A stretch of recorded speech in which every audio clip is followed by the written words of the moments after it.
Good morning, Commissioners, Chief Moore, Mr. Teefank, Madam Secretary, Mr. Inspector General, Mark Smith, Mr. City Attorney, Carlos de la Guerra, and members of the public. Today is Tuesday, February 28th. It is 9:35 a.m. This is a special meeting of the Los Angeles Board of Police Commissioners. Madam Secretary, please call the roll. Good morning, Commissioner Briggs. Present. Commissioner Bonner. Here. Commissioner Kalanche. I'm here, thank you. And Commissioner Sobroff. Here, thank you. Let the record reflect that we have a quorum. Also present, we have the Executive Director, the Chief of Police, the Inspector General, and the City Attorney. Mr. President. Thank you, Madam Secretary. We welcome everyone attending this morning. All public comment will be heard during item 2 on the agenda. We will dedicate a total of 45 minutes to public comment. Members of the public will have 1 minute per agenda item for a maximum of 2 minutes total. At the request of the speaker will be given 1 additional minute for general public comment for a maximum of 3 minutes total. Members of the public who participate in public comment are reminded that they can speak to any item on the agenda or a matter within the jurisdiction of the Board of Police Commissioners. Public comment is your opportunity to address the board, so you are free to express your opinion on matters before the board and to generally express when you disagree with other opinions expressed. However, directing your comments to other individuals who have spoken or attacking others who have expressed their opinions shall be deemed off topic, and your public comment period will be concluded. Members of the public, if you choose to participate in the public comment portion of the agenda, you can participate in this meeting in one of a number of ways that are outlined on the agenda. Before I turn it over to Chief Moore for the report of the Chief of Police, I want to advise the public of the following. The Los Angeles Police Commission will begin to hold in-person meetings on March 14th. That will be our first in-person meeting. It will also be a hybrid meeting so that those who choose to participate via Zoom can continue to do so. Good morning, Chief Moore. Good morning, Commissioner President Briggs, Commissioner Bonner, Commissioner Sobroff, Commissioner Kalanche, Mr. City Attorney, Mr. Executive Director. So as I do each week, I'm going to report on our COVID numbers first. In that we did not have a meeting on the 18th, I'm going to provide a report for both the week of the 18th as well as now the 25th. So for the week of the 18th, we had 27 additional COVID cases. Of those, 24 had been fully vaccinated. For the week of the 25th, we added an additional 16 individuals, of which 14 were vaccinated. So our continued experience goes that the significant majority of our personnel that are becoming COVID positive are fully vaccinated. We have 87 of our personnel at home recovering from this virus. I'm grateful that there are no hospitalizations. We still have 11 that have long COVID or continue to recover. And the 87 are home is an increase from my last report with you, which was 56. The average absence from workplaces continues to be approximately 9 work days for the individual to recover from COVID and its quarantine period, and then report back to work. In regards to these last few weeks, I've got a number of issues to talk about, so I'm going to keep my remarks relatively brief, except for I want to bring attention to my appreciation to the Jewish Federation, the ADL, and a number of synagogues and congregations, particularly on the west side, but also San Fernando Valley, regarding the terrible instances on the 15th and 16th of February, where in West LA, a gunman had viciously attacked two individuals as they exited their synagogue. The Los Angeles Police Department, as we initiated our investigation on that Wednesday, had a very vague description of the individual we believe responsible. On the second day, it was identified relatively quickly that the identifiers were very similar, as was the vehicle makeup. We mobilized our resources both from the West Bureau as well as our Major Crimes Division and began a very aggressive investigation and over the course of hours, identified the individual we believe responsible, and working with our JTTF, that Joint Terrorism Task Force, as well as our JRIC, our Joint Regional Intelligence Center, we're able to communicate the vehicle identifiers as well as this individual, where he was found in the Cathedral City area of Riverside County hours later and arrested at 5:45 that evening. He did confess to the event, and in fact, these are being classified as a hate crime. I want to thank the prompt action of the U.S. Attorney's Office and the U.S. Attorney Martin Estrada as he filed federal hate crime charges against this individual. There was a rifle that was recovered as well as a handgun. We believe the handgun was involved in the two shootings. I'm grateful that both of these victims will survive their injuries. And certainly what was to be expected was this entire community, Jewish community, was terrorized by these unprovoked attacks and hate-fueled attacks. The work of Chief Chow and the area commanding officers in mobilizing additional uniformed presence in those neighborhoods, as well as in the San Fernando Valley, augmented by our mounted patrols out of Metropolitan Division that continued in the days after that those two vicious attacks, was meant to help allay the concerns of the communities regarding these attacks and their safety. We also held a number of community meetings. I want to thank again the Jewish Federation for the town hall meeting that was held on February 20th. Mayor Bass and a number of elected officials attended that to reassure the public about the fact that there is absolutely no tolerance for hate in the city, and that our investigative resources and enforcement will do everything possible to identify those responsible and bring them before the criminal justice system, where I anticipate the full weight of that system to be borne by this individual. Also, what was important though was to reassure the public that their synagogues and schools are safe, and yet there are also ongoing efforts to further their safety through safety reviews, as well as investing through grants that are available at the state and federal level to help these houses further ensure their safety, recognizing that the instances of hate, again, has grown over these years, approximately double where we were just a few short years ago, and has had a very detrimental effect on people's sense of safety in their communities. Los Angeles Police Department stands ready to continue to ensure everything's possible is done by us, and we just would ask that as the communities experience instances that don't amount to a hate crime, that they still reach out and work with us so we can identify those individuals and bring attention to them to determine whether they're experiencing mental illness, whether they have some other circumstance that's driving their hate-fueled remarks or actions, and also to ensure that in a red flag state, a Brady A state for gun control, that we exercise our gun violence restraining order capabilities to ensure that individuals do not have access, such individuals do not have access to firearms, as well as nor the ability to go out and purchase those firearms. In regards to critical instances, we also had a canine contact, as well as an officer-involved shooting and 2 significant traffic collisions involving vehicle pursuits. These MSITs or multidisciplinary collision investigation instances, there's 2 that I'll talk about today. These have been reported in the media, and these will also result in a release of a critical incident video in the coming days. On the 16th of February at about 12 midnight, 30 minutes after midnight hour, uniformed officers in the Devonshire area observed a Toyota pickup truck or SUV.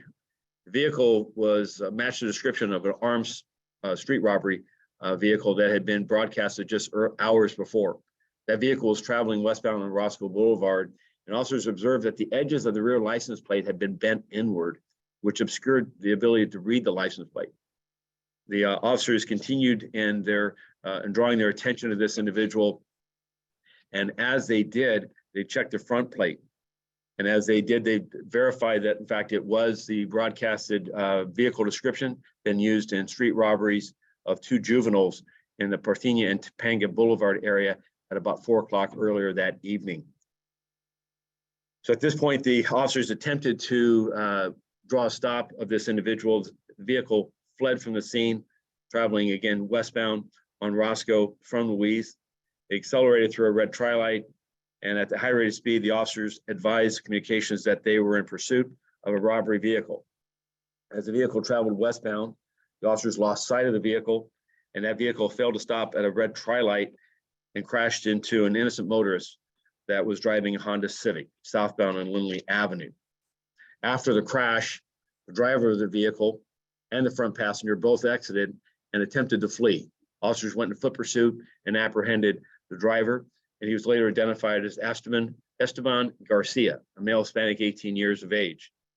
Their investigation also determined that, unfortunately and tragically, the individual that was in the vehicle, a student, 19 years of age, Eric Barbosa Gerardo, who was an innocent motorist traveling down this roadway when he was struck and killed by this fleeing vehicle. The suspect that was arrested confessed to 4 robberies that occurred all in the month of February. In the front passenger compartment of the vehicle was a loaded rifle, as well as a nitrous oxide tank. Our investigation continues with the second individual that was in the vehicle, in an effort to identify and bring him before the criminal justice system as well. The second event occurred, again, a significant collision, this one involving a severe injury to an innocent motorist. And that occurred on the 16th of February, later the same day at about 7:43 in the evening in the area of San Pedro and Gage in South Los Angeles. There, uniformed 77th officers received a load jack activation. This is a tracking device that is an anti-theft technology that sends out a homing beacon when a vehicle is reported stolen.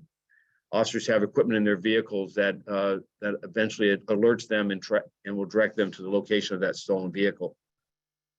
As officers checked the area of Maine and Florence, they observed the vehicle that was reported stolen, a black pickup truck. The officers attempted to conduct an enforcement stop, at which time the truck sped away.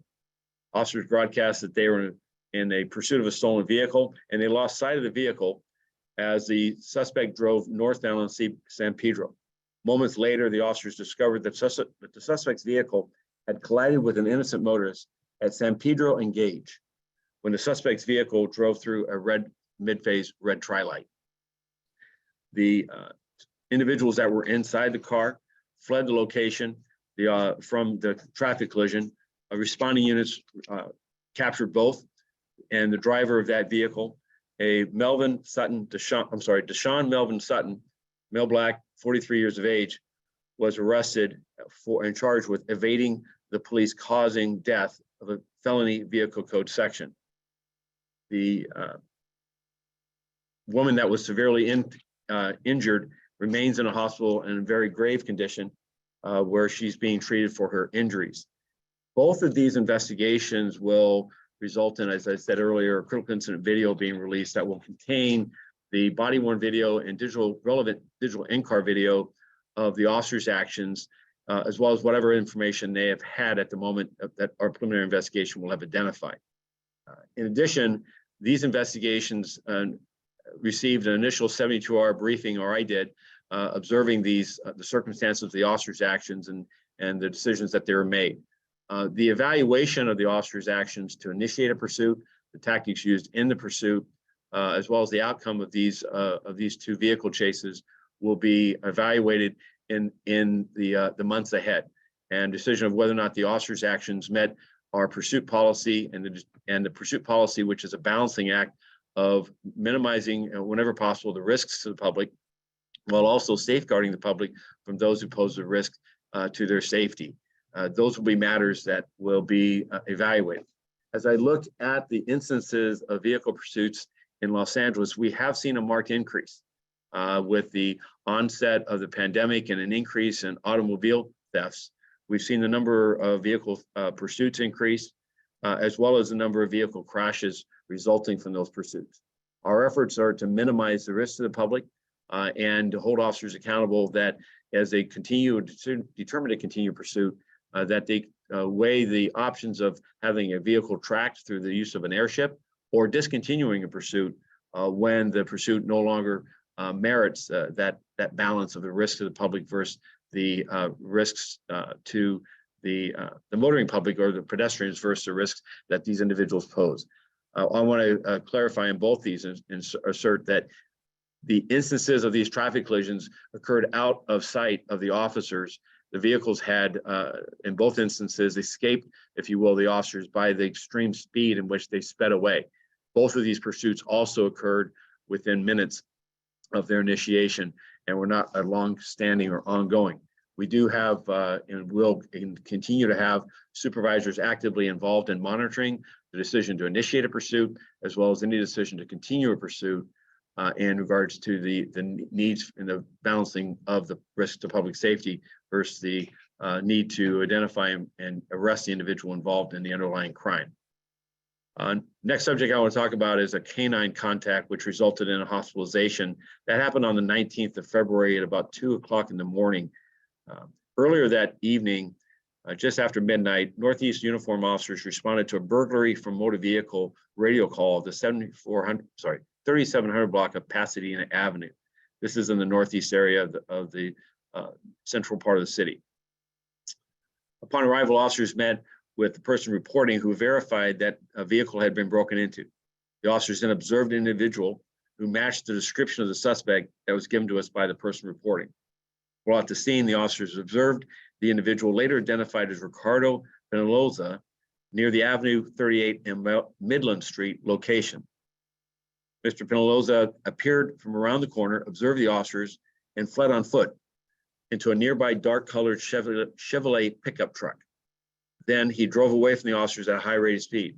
The officers followed the truck and conducted a warrant check, finding that it was a reported stolen vehicle. The vehicle pursuit was initiated, which traveled through the Mount Washington area of Northeast Division. The pursuit terminated when Penaloza lost control of his vehicle, veered off the road, and crashed into a ravine. Penaloza then fled on foot from the traffic scene for traffic collision, and a perimeter was established in the surrounding neighborhood. Metropolitan Canine officers responded to the perimeter and conducted a canine search for the suspect.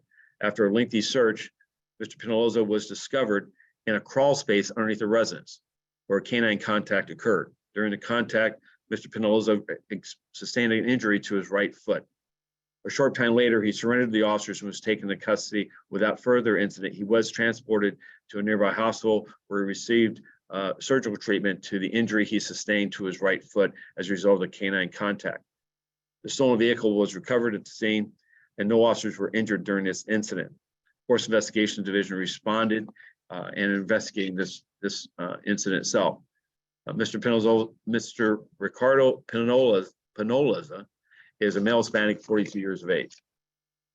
The last event is an officer-involved shooting involving a hit that occurred on the 22nd of February at approximately 8 o'clock in the evening. There, Rampart uniform patrol officers responded to a radio call of a assault with a deadly weapon suspect there now. As the incident comments of the call indicated that a female Hispanic wearing a trench coat was pointing a revolver at passerbyers. Additional witnesses called and described the female as a white or Asian transient with brown hair holding a handgun. Officers responded to the area and drove northbound on Silver Lake Boulevard underneath the Temple Street overpass, where they observed a female later identified as Mariela Cardenas, female Hispanic, 42 years of age, matching the description of the radio call. Ms. Cardenas was armed with what appeared to be a firearm and running southbound on the east sidewalk towards the officers. The officers exited their vehicle and gave commands for her to put her hands in the air. She instead ignored, by the officer's account, the commands and continued running, where she then turned and pointed the weapon in the officer's direction, resulting in an officer-involved shooting. Ms. Cardenas was struck by gunfire, causing her to drop the weapon and fall on the pavement, where she was taken into custody.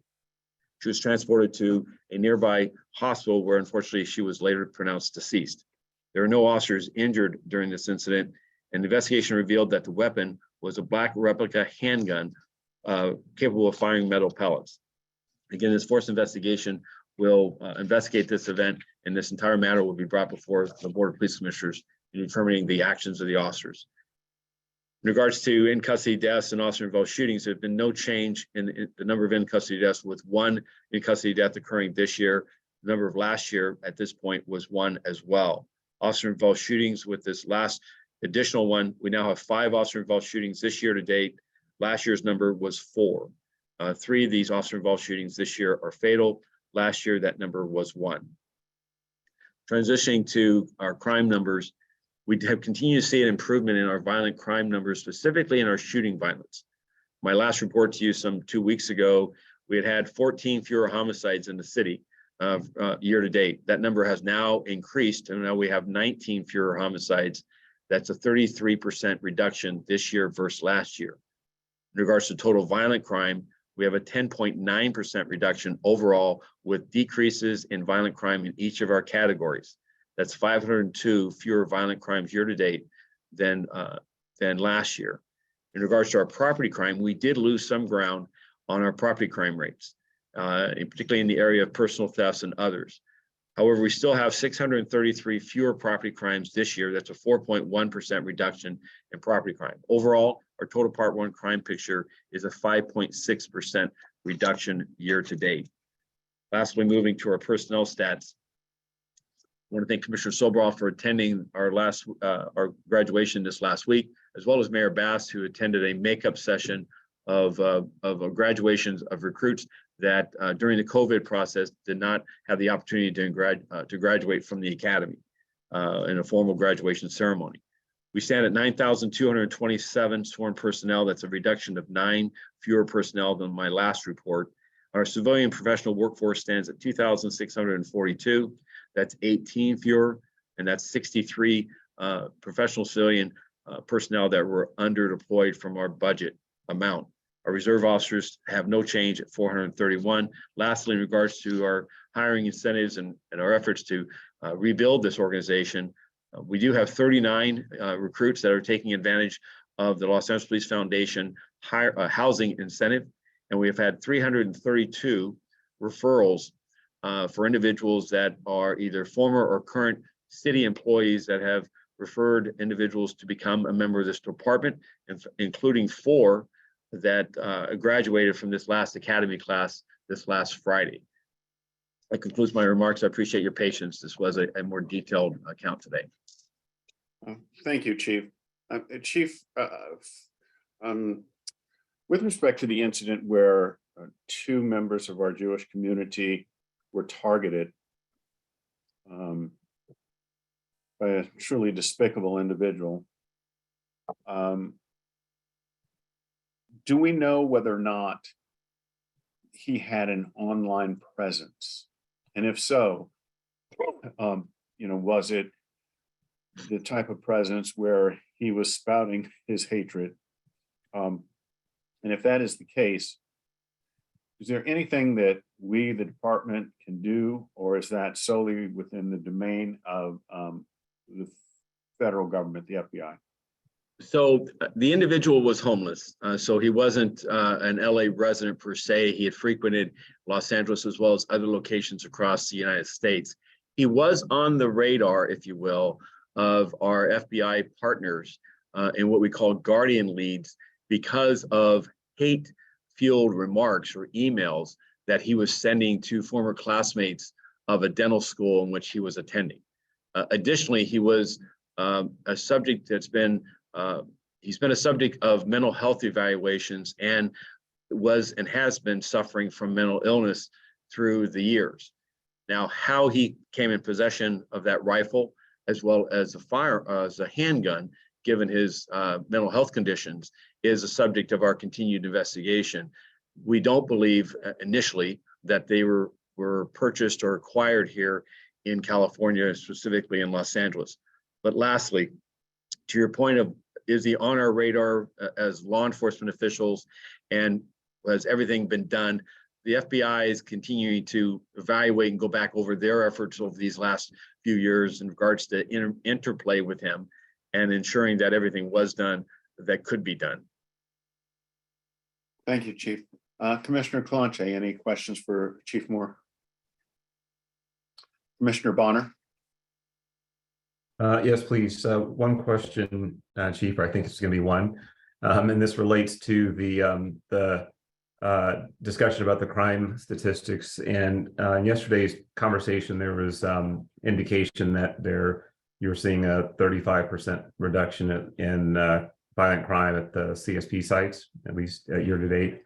And the question, relates to how effectively, the crimes that do occur are being solved. And there's a lot of conversation about the importance of important role that the community often plays in addressing violent crime. And so the question is there any data that's being captured or can or should be that would indicate, whether there's any higher level of cooperation or, crime resolution in or around the CSP sites?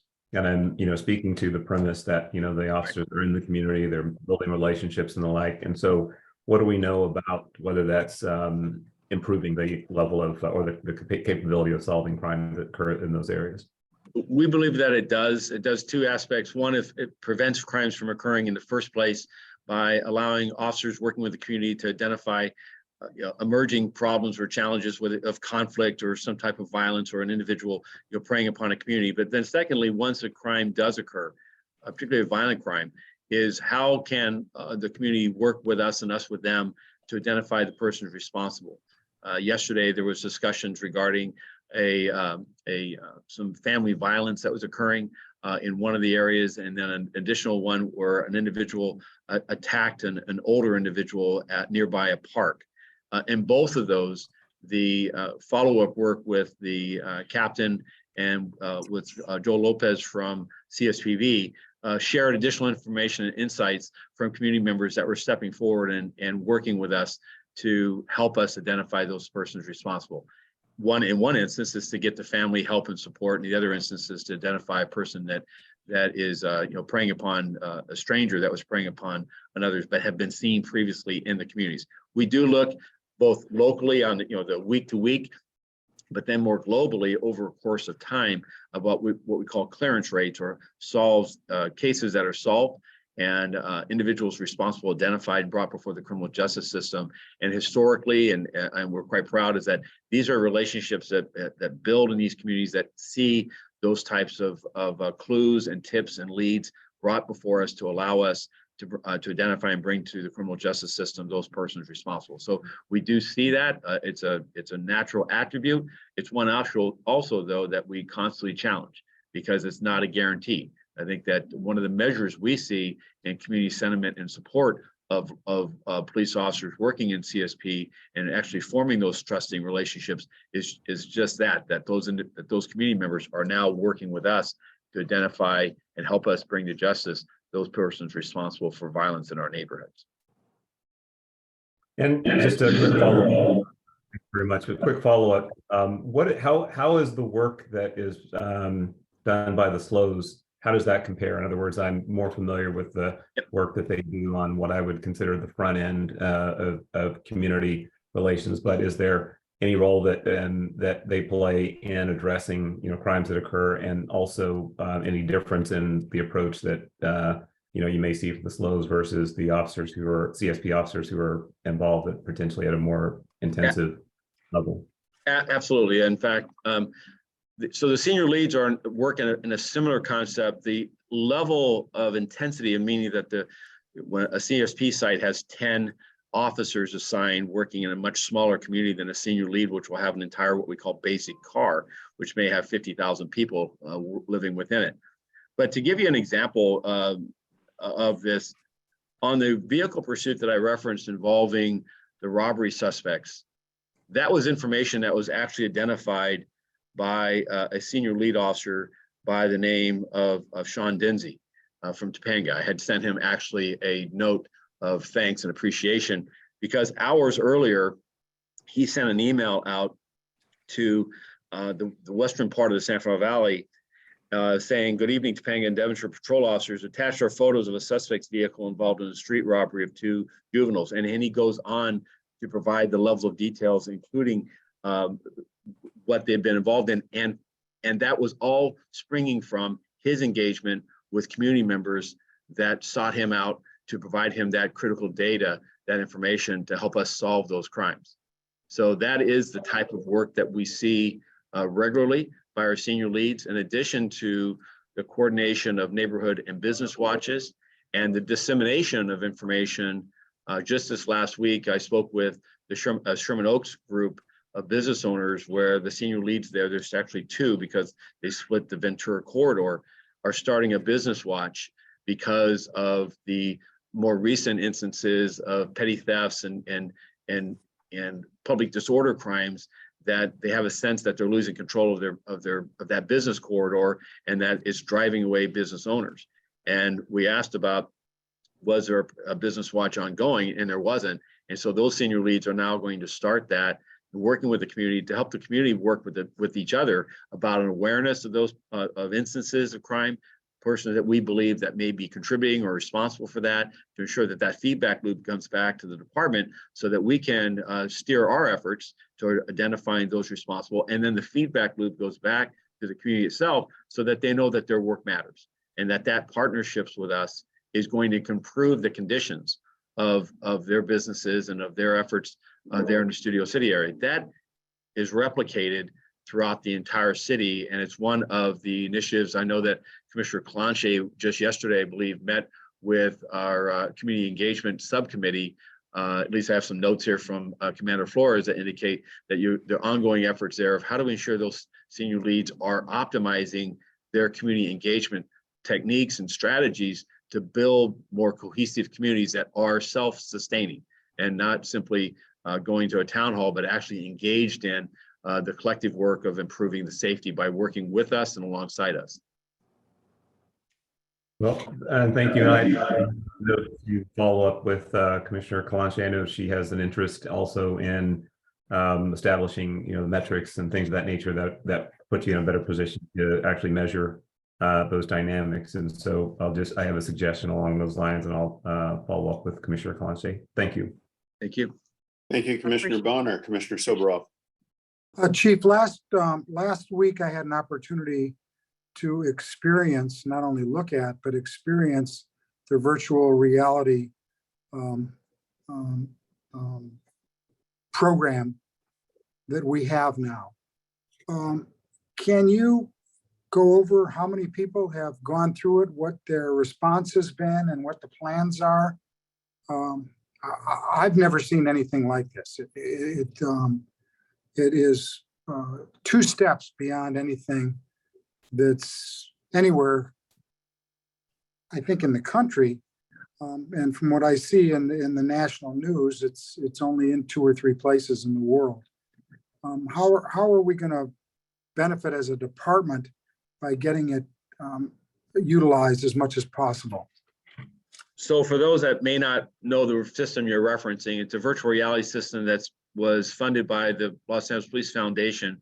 And it is at our gymnasium, at our primary academy. It's in that gymnasium, the installation allows for teams of officers, as many as 10, to work in a virtual reality space where sensors and body attire that tracks their motions or movements, their actions. It also tracks their eye movements, any actions they do with their hands, including how they may hold a weapon or a communications device. And in this, they become avatars, and they work through scenarios of de-escalation, of resolving hyper chaotic circumstances by demonstrating the tenets of good de-escalation, of our patrol acronym, of how they're looking and using cover and distance and time, and their verbal skills and their teamwork. And then the aftermath of this scenario, which may last anywhere between 5 to 15 minutes, they then debrief it, and they watch from terminals. They are able to watch the recreation of this and see areas for improvement, areas that they performed as expected, and areas that lessons learned, so to speak, to gain a working knowledge. And these scenarios are not scenarios involving traditional force option simulators, which involve people resorting to force. These are scenarios that are specifically built that when the officer works as a team and effectively, he or she's able to safely resolve them without resorting to force. We're using it primarily now with our mental health intervention teams, which is a week-long course that involves both clinicians as well as NAMI individuals, people who have family members who suffer from mental illness, who give classroom discussions and do some work in the field with the dynamics of people experiencing mental health crises, both acute as well as more chronic issues, and tools for officers to be able to effectively navigate those and find supportive services and alternatives to the police. And in that also, this virtual reality system allows officers to actually experience the types of visual and audio distortions that a person experiencing a mental health crisis may go through. And that includes light sensitivity, noise amplification, the distortion of reality. So an officer can understand that why he or she, why or how, and why his or her actions may actually amplify a situation versus de-escalate it. So it's a tremendous tool. It's one that we're just walking into, where these scenarios are based on the company's initial outlay of 4 or 5 scenarios, but we've also designed scenarios specific to Los Angeles so that the top of the W is a location with a suicidal male, the LA Live complex, and other areas that we know that officers will recognize as something they go about in their day-to-day actions, that they then get immersed into a scenario where they're given these challenges, and then the effort is to work through them so that, again, they gain reassurance, confidence, that to rely upon those techniques. It's a state of the art. It's something that doesn't sleep, so we have access to it off hours, and it's not it's scenario-based training that doesn't require actors and people who would normally tax us for ability to work through a number of these instances because of just of a lack of available resources.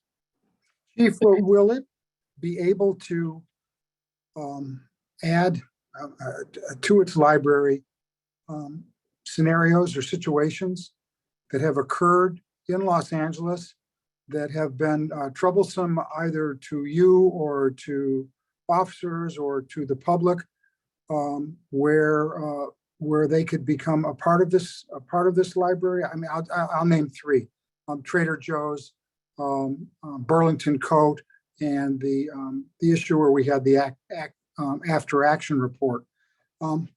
How it looked to me like there are opportunities for officers of the future to get right in the middle of those situations and see what they would do or what they would have done differently, et cetera. Yes, absolutely. These the library is not closed. We are actively writing scripts based on real world experiences in these last few years as to what types of additional training and reinforcing the tactics and tools, things that we did well, but also things that we fell short. And this also includes the role of the supervisor and the senior officer on scene in providing effective command and control and directing resources in a positive sense, in an active sense, that again, areas that we've seen strengths by our personnel, but other instances in which we were disappointed or felt that the supervisor or the senior officer should have done more in controlling and navigating the circumstances before them. So it is meant to be adaptive. The work that we did with this company and the resources we've dedicated to this, it's under the leadership of Assistant Chief Choi and Deputy Chief Mark Reyna and Captain Zine, and I'm looking forward to them developing the newer episodes as well as the reliance upon the ones that we have in the can already.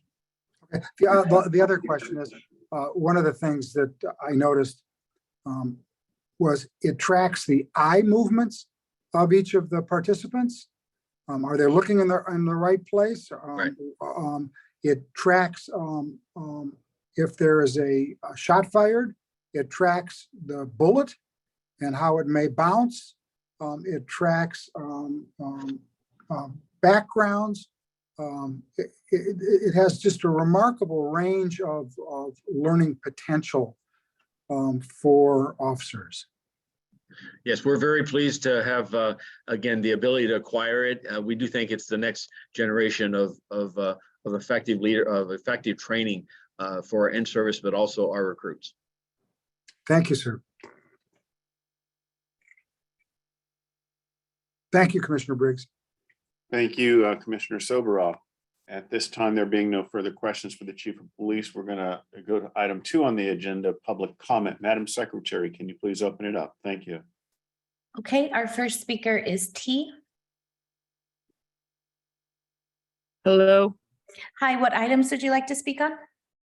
Well, be helpful if y'all put the agenda up, Okay, 3 all of minutes. them.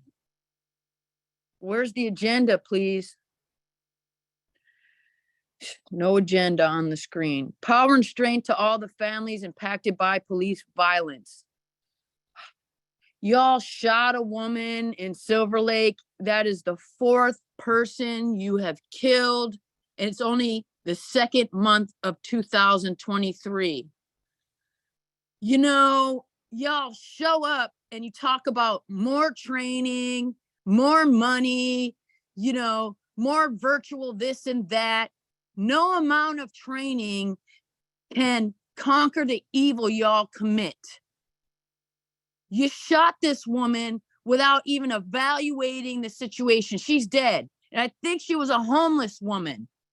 Bless her and her family. You know, y'all kill with impunity. Where is your morality? You know, this is like y'all play judge, juror, and executioner. You know, God didn't put us on this planet. The first one of the 10 commandments says, thou shalt not kill. Y'all can't even abide by that. God didn't make you judge, jury, and executioner. Your so-called system is biased. Y'all sit on this commission, you know, because it's your so-called duty. We can tell y'all don't want to be there. We can tell y'all really don't want to hear from the public. It's just something you got to do to abide by the so-called Brown Act that was, you know, needs to be revised because it was done decades ago, right? Because y'all be violating people's rights on here day in and day out, right? Where is the concern for all the folks you kill, right? You talk about crime. Crime you know, these are conditions people are forced into, right? Poverty is up. Homelessness is up. People got to eat. And you say crime is up? No. What is the root cause of these crimes, right? What is the root cause of all this? And let's talk about how y'all be chasing folks day in and day out, you know, and then the collisions are caused and people are killed. Y'all drive like maniacs, killing folks every day out here in some kind of instance, right? And y'all, didn't a police cruiser crash in January of this year, crashed into a pole because y'all were driving like maniacs again? You know, no to any of the agenda items, because why? Y'all just keep asking for more money and no amount of money can fix this evil. Name the officers who murdered Keenan Anderson. We want the footage. We want to hold them accountable. And why is more still on here? Why does this commission even exist? It's fraudulent, it's biased, it's racist, and y'all committing your own crimes can't come. Okay, thank you. Next, we have Zach Sherwin.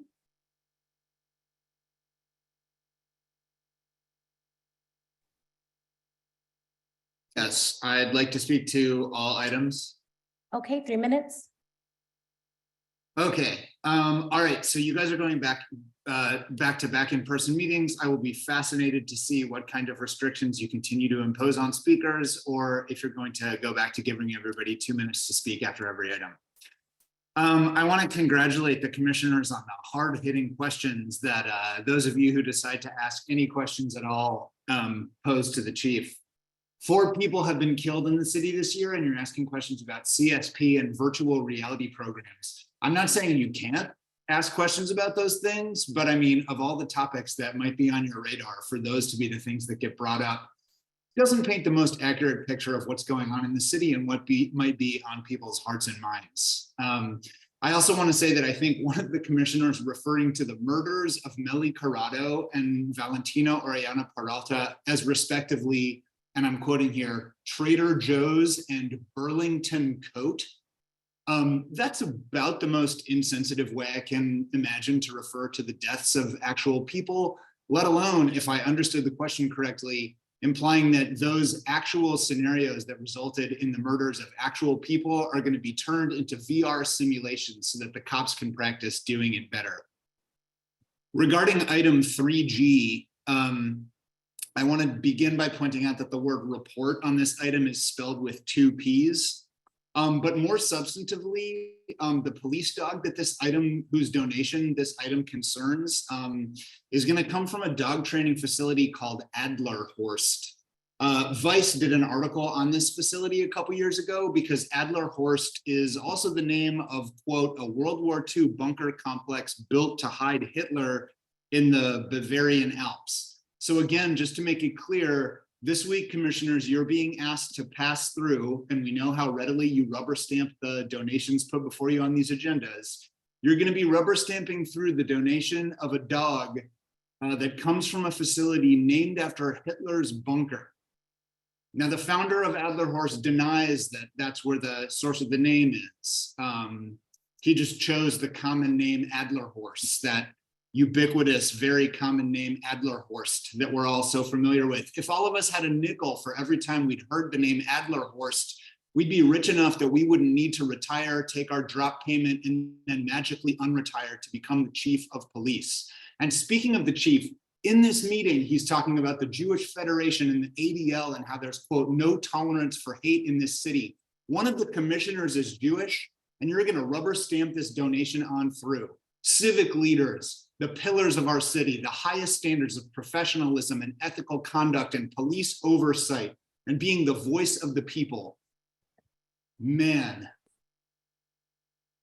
shame, shame, shame. I yield the rest of my time. Thank you. Next, we have T. Johnson.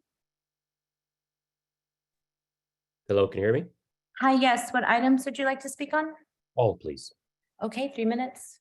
Hello to all. Chief Moore, thank you for staying consistent with your reporting and providing the public with complete breakdowns of the infections pertaining to COVID-19. It appears there are many unchecked boxes with DWP and LAFD that fail to disclose the breakdown of their COVID-19 infections. Chief Moore, I hope you continue to remain consistent in the future with the COVID-19 report and continue to provide accurate breakdown of the infections.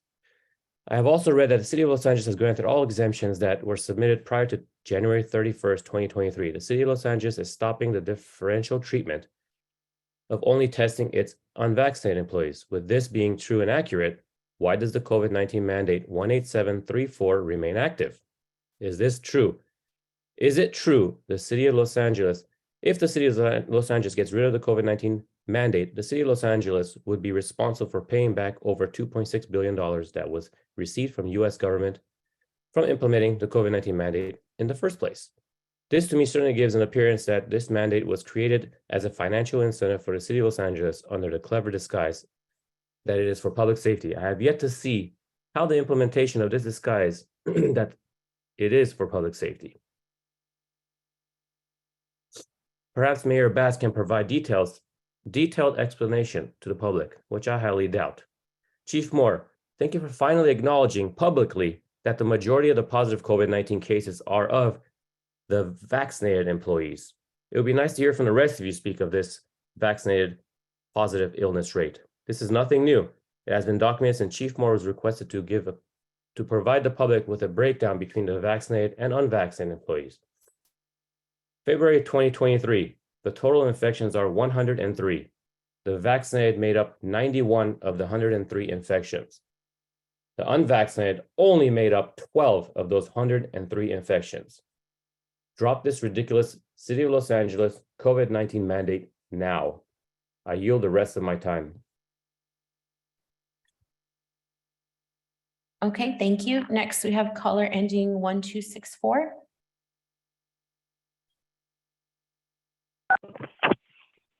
Hello? Hi, what items would you like to speak on? All of them, please. Okay, 3 minutes.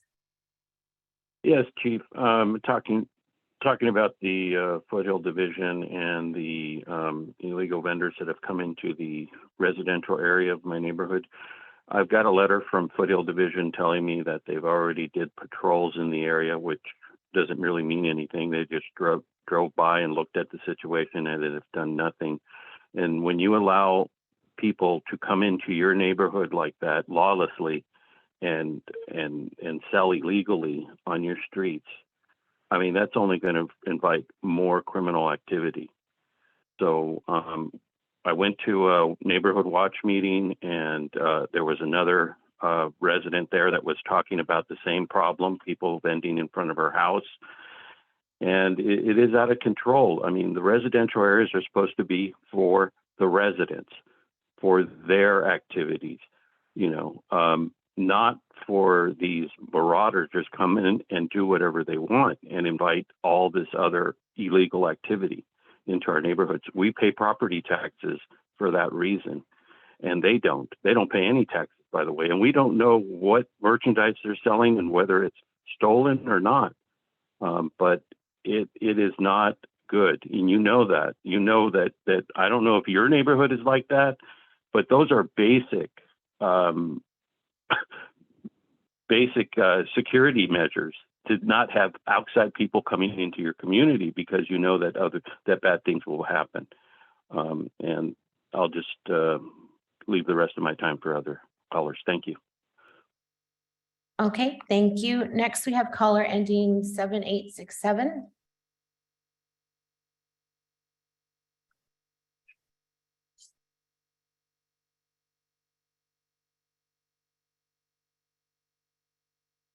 Hi, I'd like to speak on all of the items. Okay, 3 minutes.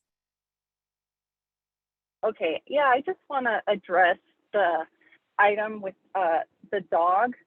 So, sorry, let me get some of my notes that I downloaded from LAPC Field. So, our recent gripe of the week is the name of the dog trainer in Riverside, Alderhorst. I don't know where that is, Riverside, but I think it's past the 110. So I think Alderhorst means something really bad in German. And how dare we get these dogs? We need to get dogs elsewhere. Let's get dogs locally. Why do we need to go to Riverside to some Nazi place? And you know what? In fact, let's just cancel dogs. Why do these dogs terrorize neighborhoods in the first place? They're racist. LAPD dogs are racist. Can't we just have the mental health team come and get these suspects out of barricades? So I yield my time. Let's just ban canines in Los Angeles. Thank you. Okay, thank you. Next, we have Angelina. All items, please. Okay, 3 minutes. Thank you, Chief Moore, for attending a town hall last Wednesday night in Lakeview Terrace. Can your PR please advertise events such as these in the future? Most had no clue you were coming to town. It wasn't advertised on social media. I didn't find out until 2 hours beforehand, and Foothill Division, including the captain, didn't know until the day before. There were 50 attendees, not including police, and you could have easily had 100 attendees if advertised. Was this intentional? It's a big deal to have the chief of police come, and people want to hear from you and share their concerns. This has happened before, such as the Angel Gardens and the Sunland Tahunga Neighborhood Council board meeting. Either you show up unannounced or little people know or are welcome to attend these meetings. Thank you for addressing our concerns regarding inside corruption at the top levels of LAPD in cahoots with LA City Council, including Monica Rodriguez. Obviously, this is an important topic since we have called into the commission for 13 months. It's highly possible we will keep calling in for another 13 months. You said you want to close the book on this issue, move forward, and you don't have time for this. But we are making the time because corruption can't just be swept under the rug. It's not what that happened, but the how and the why. This happens often in LAPD, but this time is different because for once we had a captain who was honest with the community and he didn't just throw his officer under the bus. Smith told us the truth that it was Monica who wanted Contreras moved. Smith's story has not changed once, whereas Chief Moore's story doesn't match up with the deputy chief's story. LA City Council controlling LAPD is a big deal. We can move forward at the same time as uncovering truth from the past. Us calling in on Tuesday mornings is an issue we are bringing up to you, Chief, the Commission, the OIG, media, and anyone else who cares to listen. We aren't bringing this up to Foothill Division, so it's unfair for you to say this is a distraction to that division. That division isn't guilty of corruption, and our challenge isn't with them. We help and support those officers in so many ways because we agree that they are good men and women.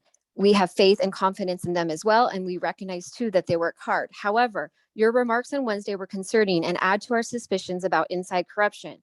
You had a town hall to discuss this issue, but it was only you making a 15-minute speech, and there was no discussion since none of the attendees could ask questions regarding this corruption. Attendees had to write questions on index cards that were pre-screened and selected. You said several comments that were demeaning, patronizing, and unprofessional. You said, and to those that believe this needs to be a constant source of remarks and so forth, you've had your moment. I'm not going to talk about it anymore. We don't have time for that because you don't have time for this. And so with that, we can do a couple of things. We can get a pity party. We can blame a lot of people, or we can find common ground. Basically, you said, stop with the pity party. You had your moment. It's time to move on. I request to speak with OIG staff and make a complaint about Chief's unprofessional comments. You can make the decision to stop talking about this, but we have every freedom to keep talking about this, and we welcome that conversation. Thank you very much. Okay, thank you. Next, we have Betty Lay. Good morning. Good morning. What items would you like to speak on? Chief's report, agenda items, public comment, please. Okay, 3 minutes.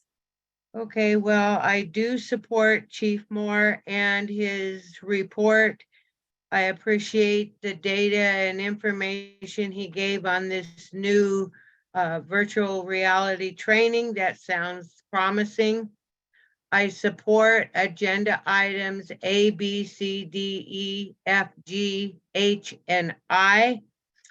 And I'm hoping that now meeting in person, but with option for Zoom can continue, that would be great. I appreciate that. I'm not able to drive to out of the valley myself. I'm hoping that people will start opening up their eyes and showing love and respect and not be so nasty with their remarks. I hope everybody stays safe and healthy. And with that, I'm going to yield the rest of my time.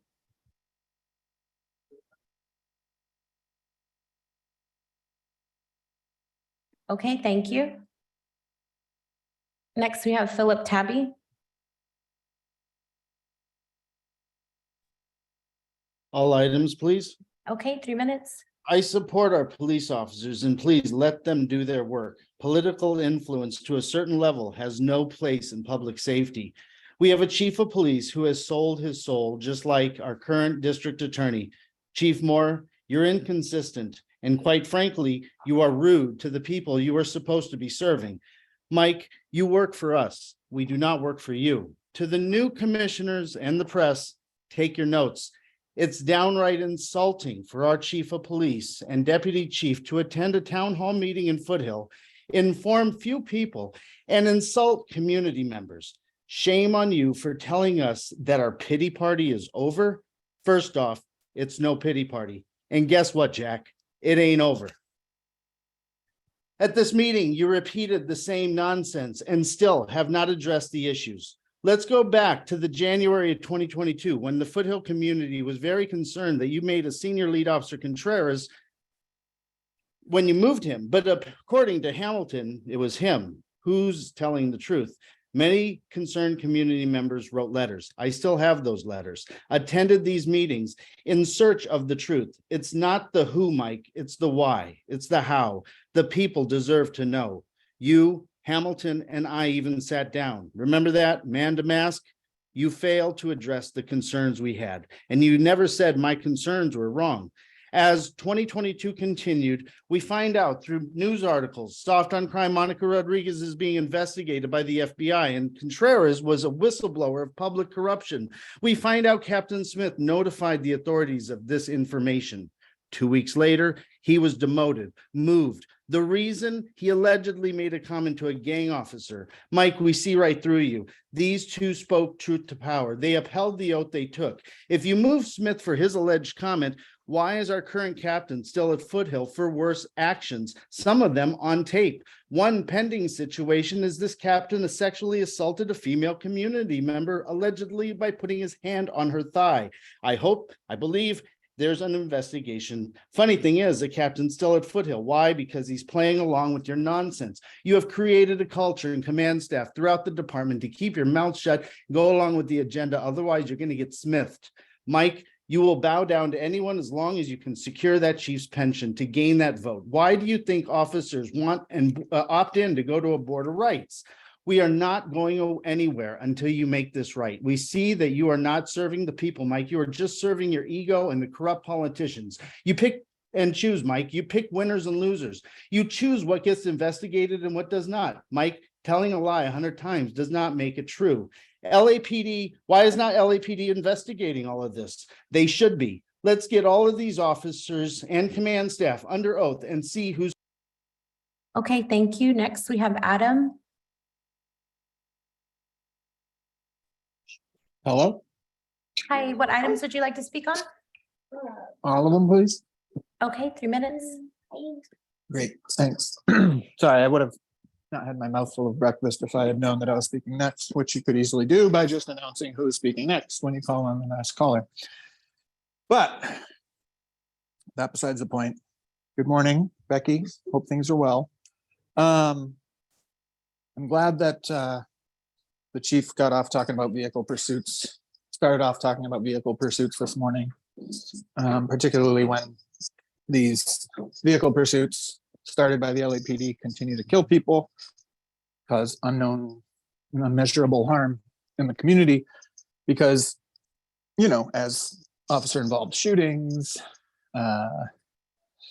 all types of uses of force have proved in the past with the LAPD, as long as the procedures and like the guidelines for making sure that the cops are doing these things correctly and along the lines of the correct and continued to be updated procedures. We know that the death that happens isn't important. It's just important that the cops doing the death making are meeting procedural goals of a ever reforming department. I appreciate Chief Moore naming anti-Semitism and the myriad ways LAPD meaningfully fights against that. You know, it makes me think about how when neo-Nazis and their right-wing white nationalist compatriots show up at protests and actions around the city, the clear role that LAPD plays in those situations, where their backs are facing, where their guns and weapons are facing. Or like when neo-Nazis and other right-wing white nationalists traveled to the US Capitol to try to murder politicians in the name of Trump, that heroes in the LAPD took time off of work to make sure that they were there alongside them. Anyway, moving on from anti-Semitism and its relation to the LAPD, I'm wondering how the LAPD, and particularly commissioners whose role it is to help the Police Foundation facilitate donations, how you all reconcile helping to facilitate Police Foundation acquisition of dogs from a Hitler-themed animal abuse factory. Seems pretty interesting. But again, having moved on from anti-Semitism, I remember that there were some Pinterest pages that came out around 2020 of a LAPPL director and LAPD detective who apparently has this obsession with Nazi and other fascist propaganda. And wondering how nepotism plays a role in his family and, you know, police killings, for example. And wonder if, you know, what reconciliation there is between white supremacist, anti-Semitic violence and the LAPD there. And wondering if maybe right now a police commissioner is texting that person during the meeting, which we know from public records. Okay, thank you. Next, we have Steve Rogers. Good morning. Good morning. What items would you like to speak on? All items, please. Okay, 3 minutes.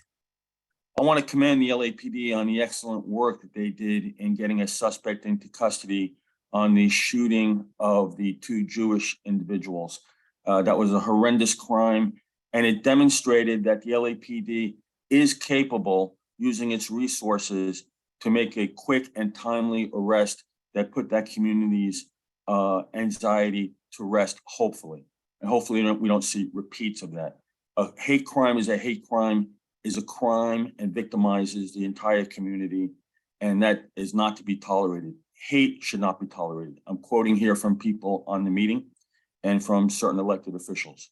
However, there still has not been an arrest on the vandalism of the St. Father Sarah statue that was pulled down right across from Union Station in the area of Olvera Street. How long does it take for an investigation to result in an arrest? Are you telling me that there was no information?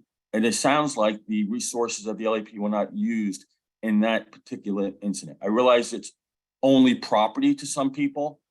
For some people, it's an important religious Catholic statue with a Catholic saint holding a crucifix. Related to that, St. Peter's Italian Catholic Church was vandalized 2 times. Where is the arrest in that incident? Where are the resources? Where is the follow-up? There seems to be a double standard in some ways. And I think that all communities are entitled to excellent police service, whether that's by geographic area or by however you want to divide the community. And I don't believe in dividing the community. The greatest minority is the individual. Every individual has a right to excellent police service. And I want to thank the police officers that are out there day after day doing the job, risking their lives. They take a lot of criticism on this call, being called racist and murderous. It's completely unfair. There are people that want to abolish the police. That's crazy. We support the police in their mission. Sometimes we have differences of opinion with the command staff. That's to be expected, but we expect honest police service. The senior lead officer program, some communities have great senior lead officers, some do not. That program needs to be looked at by the police commissioners and by the mayor. You need to take input from the community. There has to be some kind of evaluation on the effectiveness of that program. A great senior lead officer is Senior Lead Officer Dion Joseph in Skid Row. Look him up on YouTube if you don't know who he is. His voice needs to be heard. We might not agree with him on everything, but it's an important voice. On top of that, the in-person meeting is to be expected, but I'm glad you have a hybrid.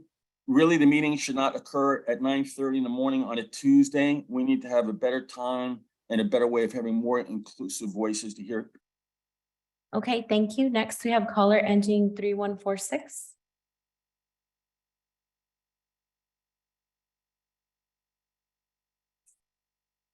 Hi, Hi, what items would you like to speak on? I'd like to speak for 3 minutes if I can. Okay, go ahead. Okay, at the bottom, I just feel that the chief should be fired, even though I say God bless the chief, because we need a still good chief. And, it's up for debate. I know that he feels that he did a good job, and I'll just let it stay at that. I left last meeting, I was talking about cocaine and why was anybody on cocaine today? And we've seen the destruction. And several astute callers, I wondered, why are you not on cocaine? And one of the things that I talked about is I'm trying to be the acting Zoom chief, even though I'm not a chief at all, but on the taser with Keenan Anderson. And I said that it should be on the deltoid muscles. And actually I also thought about after the call, I thought for the last 2 weeks, it should also be on the bicep muscle. That's what the elbow, bend the elbow keeps the hand in front of the body. So you have to put it on the bicep muscle so you can make the arm straight. Then you have to put it on the deltoid muscle so you can put the handcuffs on. This is so that somebody doesn't die, right? It shouldn't go around the chest cavity at all. And did the manufacturer not tell the LAPD? And even if they did, it's still responsibility, culpableness there for this and the training department. And when a person breaks the law, though, but the LAPD action results in death, right? And so why is the LAPD at fault? And you have to attach the training to this.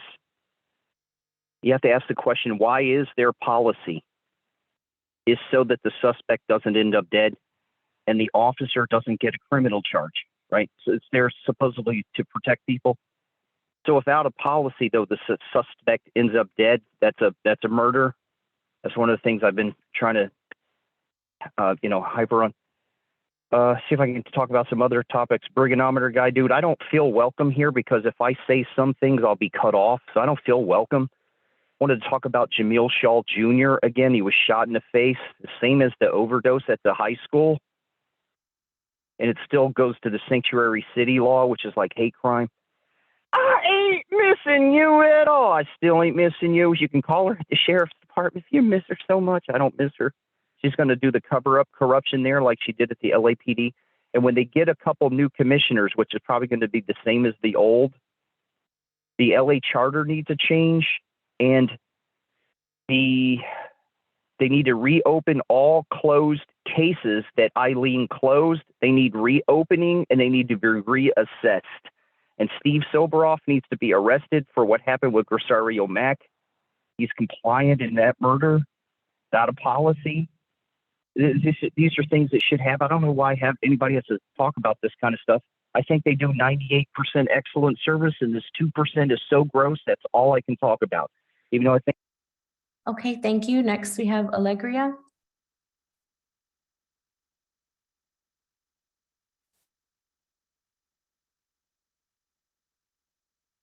Allegria, you're on. Sorry, thank you. Can you hear me? Hi, yes. What items would you like to speak on? All agenda items, please. Okay, 3 minutes. Thank you. So first, I didn't hear the announcement, but I'm glad that there's a plan to go to in-person meetings. We'd like to insist that the meetings be held in the evening time so the working concerned citizens of the city can attend. Also, that it's rude that the public comments are had before the agenda items are spoken on. We understand that it's a very dismissive process and you don't actually care about what we're saying, but it's important that we be able to speak on the agenda items for the meeting, and also that the 45-minute time limit be removed so that all people who are concerned and want to speak on what's happening in this police commission are able to. Further, I really want to speak to the commissioners and to the people that are here in this body and just remind you of your place, and that we understand that you're here to be a rubber stamp for what happens in this commission. But hopefully at some point your conscience does kick in, because we all know that it is not more police that make people safe. That is not what any of these studies, what anything says about what makes people safe. We need resources. We need mental health resources. We need education. We need jobs. We need housing. And for an entity that obviously does not care about Black life, does not care about brown life or marginalized persons, it is insulting that your intention to add this virtual reality component for training for dealing with mental health. We need mental health professionals that are not armed with guns and there to kill citizens of our community. It's been 4 persons already that LAPD has killed. And the fact that you get to go home to your families while 4 human beings do not go home to their families. That's 4 families, that's 4 communities that are all disrupted, that are changed forever.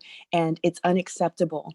And the fact that more money is being given to an entity that's inherently racist and doesn't care about Black and brown people, and adding and the even what the dogs, the canine units do to human beings. You have to know what you're doing in this meeting. You're supposed to be here working for the people, even if it's just in name, but you are going home to your family, and we need the murdering of our citizens to stop.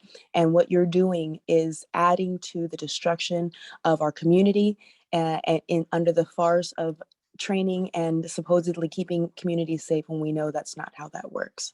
So I really hope that you guys think about it and take this home when you go home and are dealing with your own families and the violence and the murder that's taking place under your watch and by your decisions. I yield my time. Okay, thank you. Next, we have Eugene.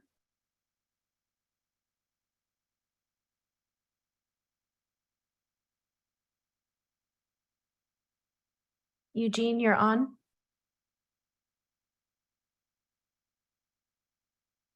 Okay, we'll move to the next. Oh. Hello. Hi, what items would you like to speak on? Yeah, sorry, I'm at a city council meeting, which, happens unfortunately at the same time as this commission meeting, which is kind of unfortunate, right? Because it means I can't attend both meetings, which I care so deeply about. We should probably do something about that, because, it seems like a problem that would behoove these city council, well, not city council. What are y'all, the commission to address? I'd like to speak on all of them. Oh, you've already given me time. Thank you. Very kind of you. Yeah. Let me try to gather my thoughts before I say what I'm going to say. Yeah, you know, I think a couple of weeks ago, Steve, you said and presented your body, this body that you sit on, as trying their best to hold the police accountable, but, you know, for some reason aren't able to do that. And that's kind of unfortunate.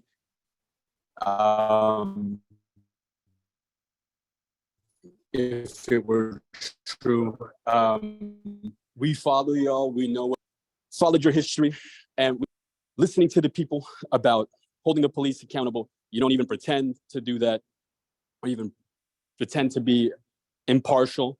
And Steve, you have the opportunity today to actually vote against a spending increase on the police budget, which is in collaboration with a kettle that's named after Hitler's bunker.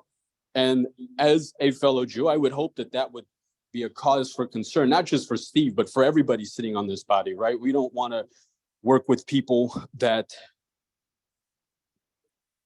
glorify and idolize Hitler and the Nazi party, right? And name a dog kettle after that. But unfortunately, we know y'all well enough to know that y'all don't care. You're going to work with them anyways. You're going to increase the budget. You're going to greenlight police murders and abuse and all these horrible things because y'all just don't care. And, you know, I'm hoping one day, Steve, that you find your heart, that you actually start being a good person that actually cares about the community and not just protecting your wealth and protecting your property and protecting those in the same social or economic strata as you. And that goes for the rest of this body as well, because you have the opportunity week after week to actually redeem yourselves and you fail to do that. And that's really a shame and a tragedy. You know, you could be the heroes of your own story, but instead you choose to continue swimming in the shit. Anyways, have a good day, y'all. I'm going to go back to the city council meeting. I yield the rest of my time. Okay, thank you. Next, we have Michael.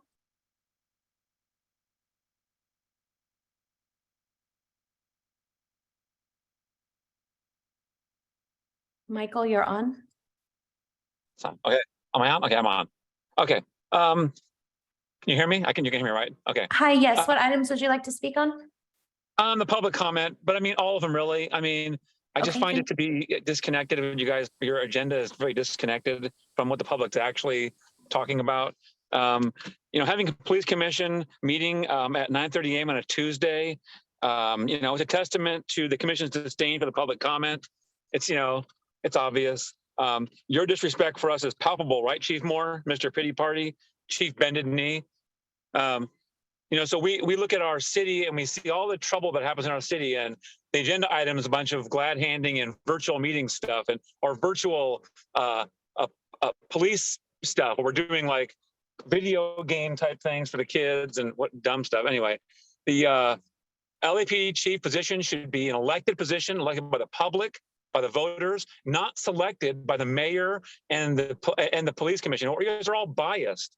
You guys don't have the same belief and understanding we do of the city. You guys are up on your little ivory tower there. You guys don't, you know, have the same opinions we do.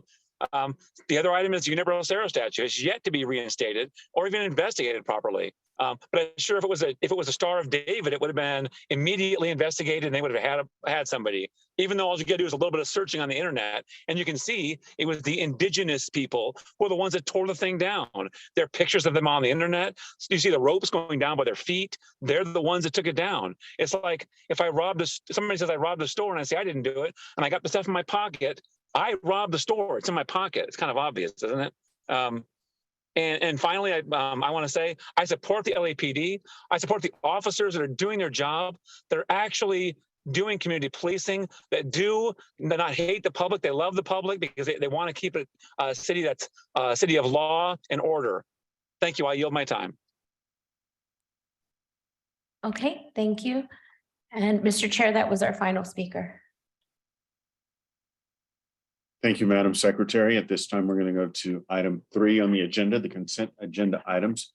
Are there any commissioners that want to, before I do that, do we have the Inspector General with us? I'm here, President Briggs. Okay.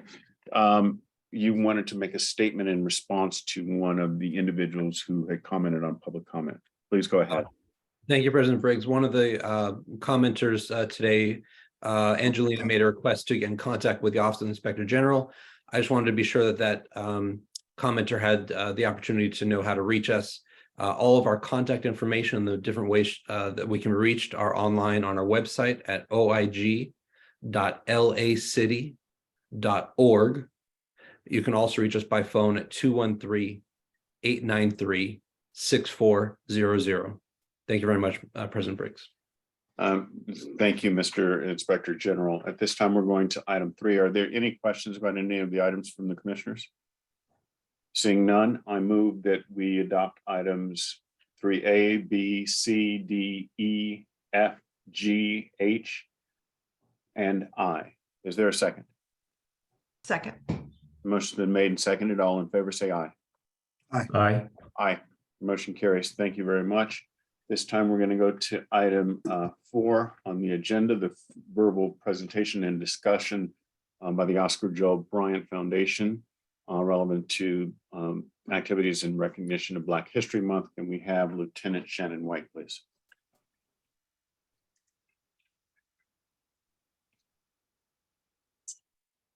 Is everyone able to hear me? Yes, good morning, Lieutenant White. How are you? Great. So I'll just get started with these remarks then. So good morning, Commissioners, Mr. Tiefenk, Inspector General Smith, Mr. De La Guerra, and Chief Moore. My name is Lieutenant Shannon White, and I'm here with you in my capacity as the president of the Oscar Joel Bryant Foundation. On behalf of OJB's Board of Directors and its members, I want to thank you for the opportunity to appear before you today and share some brief remarks on the legacy of Black history in the Los Angeles Police Department. Members of OJB's board have presented to you on several prior occasions. Last year, Lieutenant Tiffany Ayers and Deputy Chief Alan Hamilton offered the history of OJB and our sister organization, ABLE. They discussed the group's united mission of advancing equity initiatives, enhancing professional excellence, and putting each group's membership in community with one another. We also appeared before you in 2020 as the commission conducted a series of listening sessions following the murder of George Floyd relative to civil unrest and the related civil unrest. At the time, our then president, Jody Steiger, came before this body and asked that there be an independent review of the department. The purpose of the review was to identify areas of inequity and develop recommendations that would guide the department in advancing understanding and trust building, both internally and with the community. At the root of the request was a desire for outside parties to validate what has always been the defining element of our Black history, a call for people to be seen. Seeing people is simultaneously the most straightforward act, but one of the greatest challenges to organizations driven by quantifiable metrics and demonstrations of productivity. Seeing people takes a curious heart, one that desires to know the person across from it as fully as it knows itself. Seeing people mandates that we not only participate in challenging conversations, but actively look for opportunities to engage in them. Seeing people requires the time and space to listen. There's not a rush to respond or to have all of the answers because there's acceptance that the conversation is ongoing. When we see people, we do not challenge their lived experience if it defies our own. We lean into the discomfort that comes from two seemingly conflicting perspectives. We find our commonalities and we seek to expand them. Seeing people shifts the definition of diversity away from numbers and proportional representations. When the approach is this reductive, groups can advocate for the advancement of their own to the detriment of others. Being seen means looking beyond an all-encompassing label. Our ethnic groups are not a monolith. They are as unique and as diverse as each member who comprises them. And seeing people validates who they are. It acknowledges their worth, not because it conforms neatly to what has always been, but because who they are pushes us to look to what is new, to what can be. Ultimately, driving us to see one another is the legacy of Black history in the LAPD. On a personal note, I have been fortunate to grow up in this department. As many of you know, my father served this organization for 27 years. He was present at a time when he could be mentored by some of the giants who came before him and made his own promotions a possibility through their collective struggles. As a child, many of them were just names to me. It was only after joining the department and then OJB that I was able to meet these individuals who forged so much of our history and planted the seeds for hope that sustain us today. I am humbled every time I have the opportunity to sit in conversation with them and hear about their life's work. These men and women of all backgrounds had a vision of who we could be and a steadfast commitment to see it through.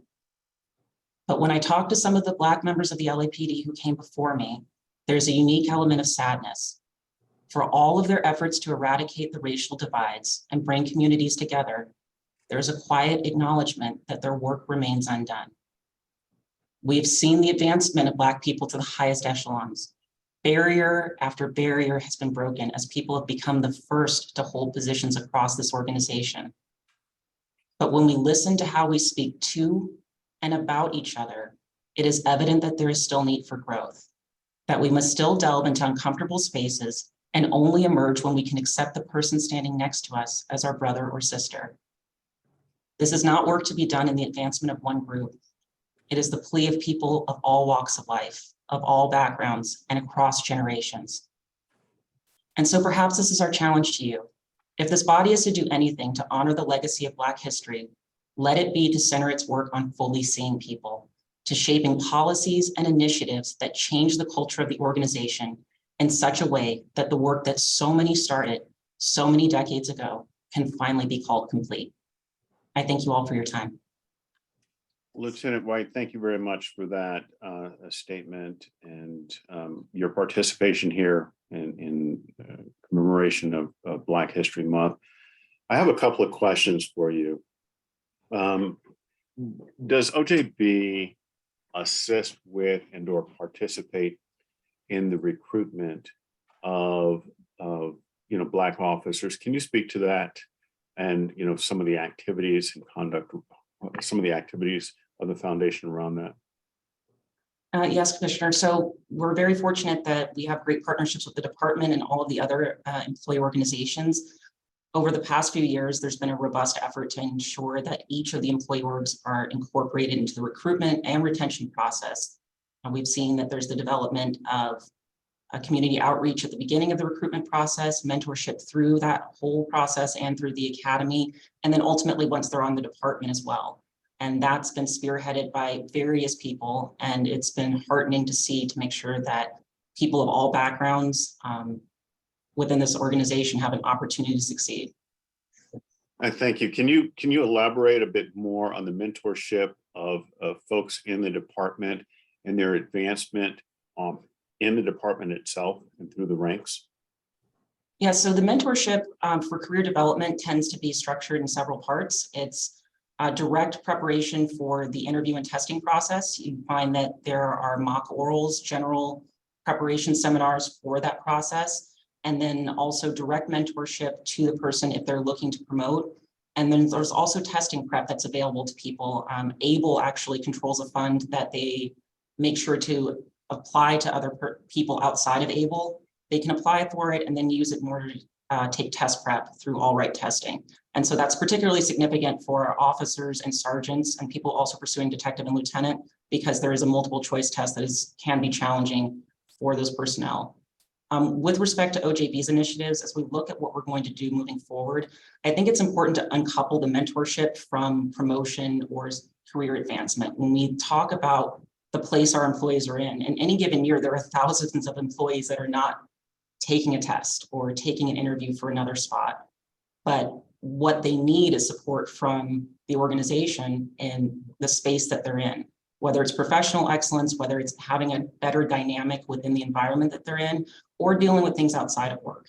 And I think for OJB in this next year, it's going to be focusing on a more holistic approach and certainly moving away from centering our efforts on promotion and career advancement to really advancing the development of the whole person.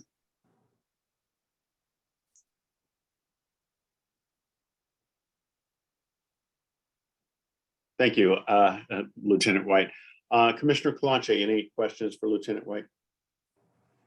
No, thank you so much. I get to work with Lieutenant White on the Community Engagement Best Practices Committee. So I know how much she cares about community and about her fellow employees.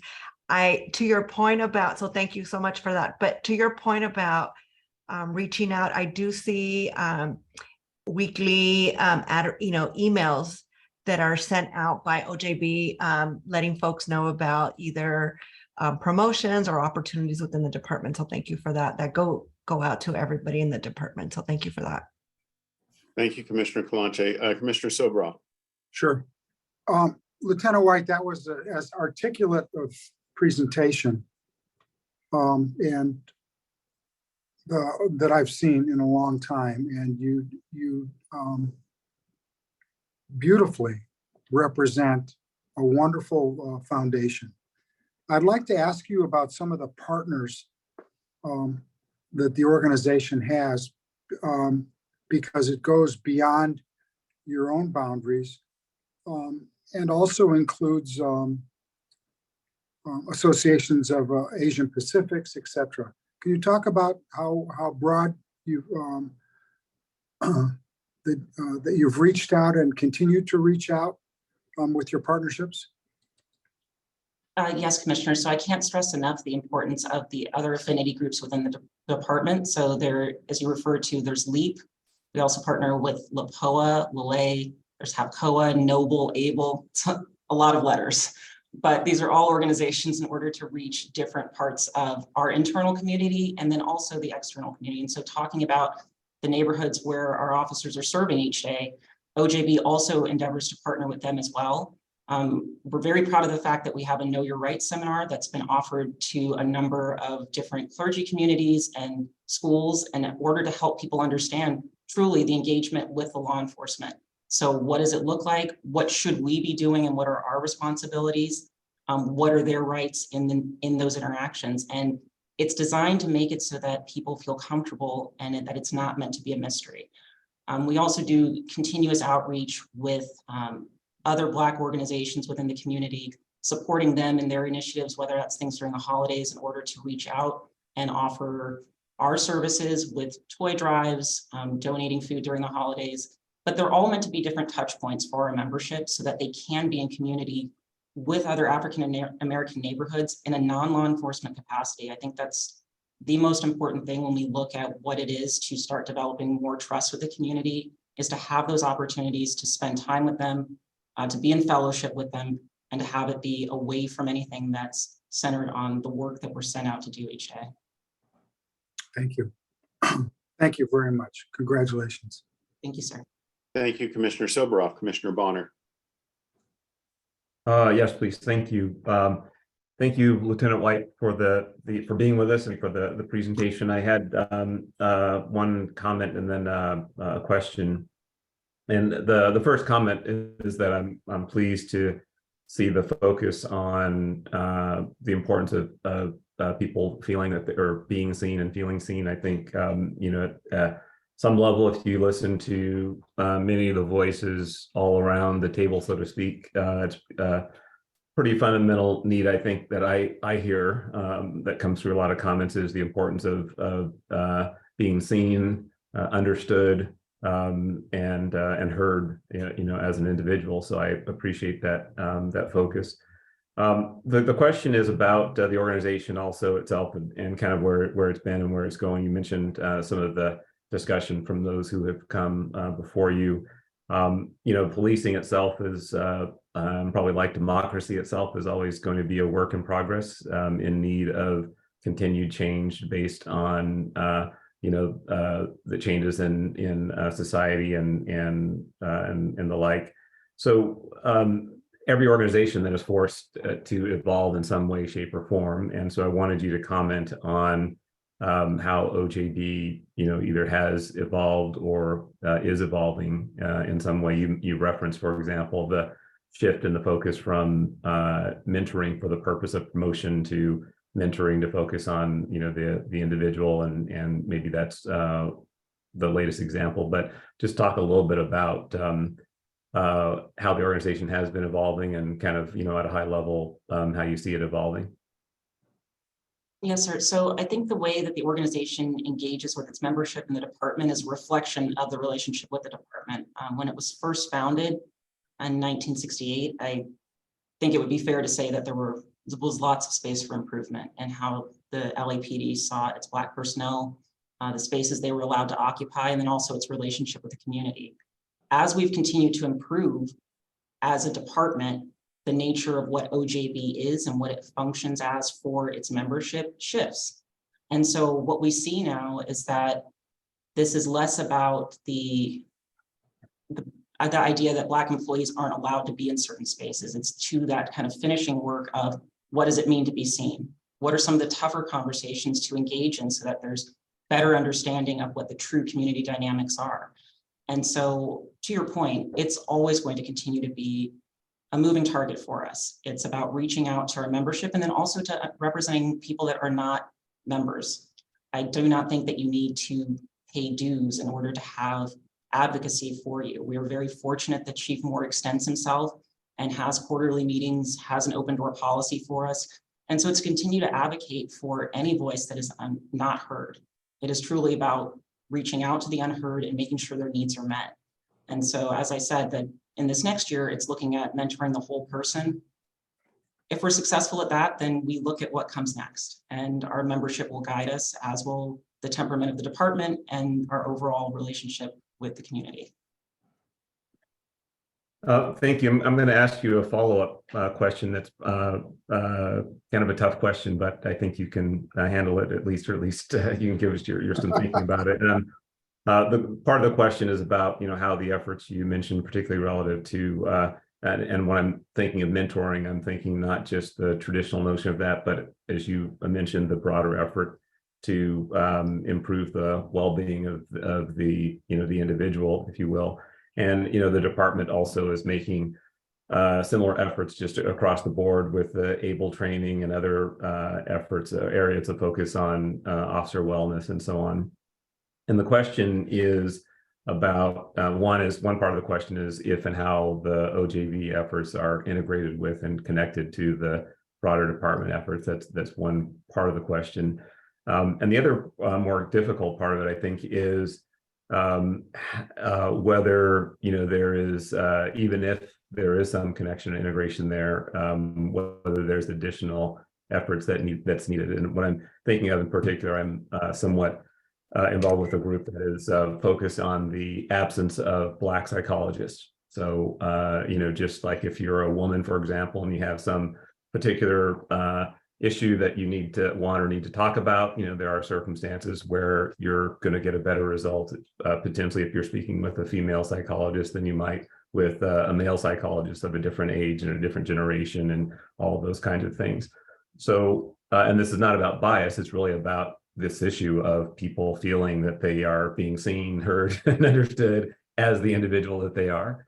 So that's kind of the question is when you think about, the focus of OJB and the issues confronting Black officers, is there a sufficient support and assistance in that regard, where you have the issues surrounding just, what it is to be a person of color, then you have person of color in law enforcement, and all of those various kind of complicated issues that may come to bear. So how prepared is the broader organization or institution to partner with you and really, achieving the goal that you're working towards? So, Commissioner, I think that the organization's commitment to that is reflected in the fact that working with the affinity groups is being added to the strategic plan. So in the next iteration of our strategic plan, you'll see specific goals and milestones related to that. And I think that speaks to where we really are with this and understanding that there is a need to have other voices at the table. If they're not present, where do we find them? How do we make sure that that's magnified? It's particularly salient that you brought up Black psychologists. That's something that OJB after 2020 and the protests, we specifically reached out to a Black psychologist who works with law enforcement because of the understanding that there's a unique dynamic there. And I can't say that we have all of the answers. I think that's the reason why it's important to have a very diverse table. because people understand their groups, their perspectives, and it's an opportunity to hear from people who maybe see things with a nuance that wouldn't be brought forward otherwise. And so I'm heartened by the fact that we have that as a strategic goal. I look forward to seeing what that manifests into being, because it's a sincere opportunity to do more than what we've done before, to bring people into conversation and make sure that as we roll out initiatives as a department, it's hitting all the marks the first time. Well, thank you. And as I said, I appreciate the focus on the entire individual and all of the issues that you mentioned, and just say that I don't know if there's some way that I might be of assistance, perhaps other than bringing voice to the issues. But if there is, I certainly hope you'll call on me. Thank you. Thank you, sir. Thank you, Commissioner Bonner. And thank you again, Lieutenant White, for withstanding some of these questions from the commissioners and putting on a great presentation today. We really appreciate you, and keep up the good work. Thank you very much. Great. Thank you all for your time. Be well. At this time, we're going to go into closed session. So we will return shortly. The Board of Police Commissioners will now recess into closed session to discuss agenda items 5A and 5B in accordance with Government Code 54957.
Let me know when you're ready, Mr. Tiefenk.